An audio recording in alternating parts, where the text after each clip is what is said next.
सर्वोच्च न्यायालयाला भ्रष्टाचारासंदर्भात छाती पिटून घेण्याची काही गरज नाही. भ्रष्टाचार सर्वोच्च न्यायालयापर्यंत पोहोचलेला आहे, राजकीय दबाव तिथपर्यंत पोहोचलेला आहे. तसं नसतं तर आज सुद्धा 40व्या क्रमांकावरती आमचं मॅटर लिस्टेड झालं नसतं.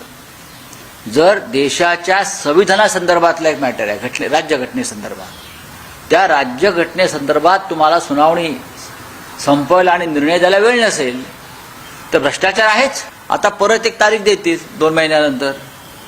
हा एक ऐतिहासिक विक्रम आहे की किती वेळा तारखा पडल्या या प्रकरणात आणि किती सर्वोच्च न्यायालयाचे न्यायाधीश, प्रमुख न्यायाधीश बदलले.